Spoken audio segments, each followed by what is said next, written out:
What happens when all of the pharmacies in the community go out of business and the small businesses that have been broken into or theft occur on a daily basis close up? Well, where are you going to get these drugs if you need them, medications? Where are you going to get baby formula? And this video shows one woman who says, I will not steal anything here because I don't steal. Well, the vast majority of people don't steal. The vast majority of people in that neighborhood don't steal. But they're all going to be adversely affected by what happens with those in their neighborhood who do. This is happening at a level we've never seen in American history. And it's going to get a lot worse. Why? Gangs. How many gangs are there in the United States? There are 30,000 gangs. That's just gangs. Some of these gangs have tens of thousands of members, like the Mexican Mafia and Sinaloa cartels working in both Mexico and the United States. The Honduras gangs, they're the ones who control the fentanyl and drugs to all these homeless encampments in San Francisco and Washington and State and Oregon, Los Angeles. And they're thriving. They're making tremendous amounts of money. And they're the ones who frequently organize all the cars and vans show up and block an intersection, and then they run out with sledgehammers, break into the jewelry stores, steal everything. It's a phenomena. And then suddenly they're gone in 4 minutes. These are well thought through and highly professional, coordinated efforts. And they're not going in to steal bananas. They're stealing, Louis Vuitton bags and high-end jewelry. So what are the people to do? There's only so much you can do to protect yourself as a small business person. The government's doing nothing, zero. To the contrary, they're making this theft a misdemeanor. So there's no consequence. So the gangs are pouring into the United States. Why wouldn't they? They can get far richer without any thought of going to prison. Let's watch the video.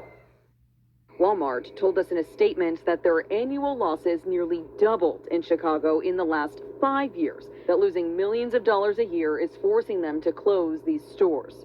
I might get in trouble for saying this, but I feel like it needs to be said. Walmart is closing 4 stores in areas where they are saying they're not profitable, right? And people are outraged. I mean, outraged. So the big Walmart over on 83rd and Stewart is closing, and today they've been having a bunch of protests, angry people out. People are just angry and sad, protesting Walmart. We got politicians out there making speeches saying, how could Walmart do this to the community? And now they're calling Walmart racist for taking a resource out of the Black community, and how dare them. They need to explain how it is that Walmart is not profitable when this store is always full, it's always packed, people are always shopping. Do y'all want Walmart to just come out and say it? Y'all ninjas steal. What I'm saying is that Black people need to stop lying. Say something. Black people need to stop lying. We really need to stop lying. I sincerely hate the blind, misplaced anger. It's like that Walmart on 83rd was destroyed. Complete. I'm sorry, it's hot as hell in my house. So excuse me, I'm a little moist. That Walmart was completely destroyed during the riots, during COVID. I mean, completely destroyed. They even set something on fire in that store, set off the sprinklers and flooded the entire store. And Walmart said, the hell with y'all. We're not reopening this store, period, because it's not worth it. So what happened? The community came together, protested, petitioned for Walmart to reopen that store. I don't think it's been a full 2 years since that Walmart has reopened. So Walmart said, okay, we'll give it another shot. We'll reopen the store because we know that the community needs it. I was talking to one of the managers in there, and he was just telling me how bad the theft is at that store. Not only the theft is terrible, they have a lot of violent incidents. I think maybe it was just 2 weeks ago someone got killed up there. I hate going to that store. I go to that store out of necessity. I honestly go to that store out of necessity when I'm tired and I just don't feel like driving anywhere else. And every time I go in that store, I put my head down. I don't look nobody in the eye. I just want to get in and out. And it's always some kind of incident going on up in there. Walmart is like, we tired of this. We gone. Goodbye. No prior warning. Now, the day after Walmart announced that they were closing 4 stores, the very next day, somebody went in there and stole 6 TVs out of the store. And y'all want to stand out there and protest and say, oh, how could they do this? They are hurting our community. Well, Walmart was a resource for this community. The community did not protect that resource, so the resource is going away. And people are upset and calling Walmart racist because of this move. Please make it make sense. Like, it really bothers me when people just blindly are mad and not looking at the logical side of the situation.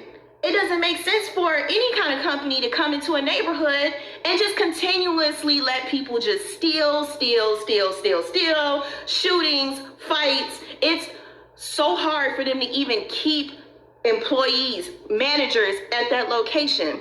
So why would they continue to fight to keep this location open? All I'm saying is, yes, it's a very sad thing that the community is losing this store, losing this resource. It's sad for the law-abiding citizens that need that store, that rely on that store as their neighborhood Walmart. But, you know, the sad truth is, it doesn't make sense for them to keep the store open if all these terrible things keep happening at this location. When Walmart reopened after the riots, it should have been 20 grandmothers up there, grandmothers and grandfathers with house shoes and belts and bats standing at every aisle. I told you, come here. But nobody is doing anything. No one is taking responsibility. Like, we understand. We understand why y'all leaving. Our bad. That's all I'm saying. Like, I've been watching the news stories all day, and people standing outside of that Walmart protesting, calling them racist. It's just like, come on, place the blame where blame is due. Let's just be real, y'all. And that's all I'm gonna say about it. Okay? Down in the Sinaloa cartel is one of the 7 biggest cartels in the world. It has tens of thousands of members. In the United States and in Mexico, you have the Honduran gangs. Who do you think brings the fentanyl? Who do you think sells them the drugs at all these encampments where people are drug addicts? The Honduran cartels. There's also a big cartel supplying drugs out of not just Honduras, but also out of El Salvador. And also, the gangs are charging a lot of these people who are on the street rent. Yeah, they're getting money from rent, and if you can't pay the rent, then take the shopping cart, go into this store, and we got someone going with you who'll show you what to put in the cart. They'll be adding it up to $950 and come right back out. We'll give you another cart. You go back in. And they can't touch you. They can't stop you. What do you think you're doing if you're emptying out small businesses, large businesses, small, boutiques have no clothes at the end of the day? Do you think that it's going to continue? They're going to continue to buy clothes knowing that no one's protecting, the police not protecting, the mayor's not protecting, the district attorney's not protecting. Nobody's protecting a small business person anywhere in these cities. And then the gangs are also, they're coming across the border, unstoppable. We're talking about terrorists coming across who've been caught, but think of the ones that didn't get caught. So when will the next 9/11 occur? And then who will they blame? You see, I could have opened up another health food store. My first store in 1967 is still there, a little tiny hole in the wall up in 108th and Broad.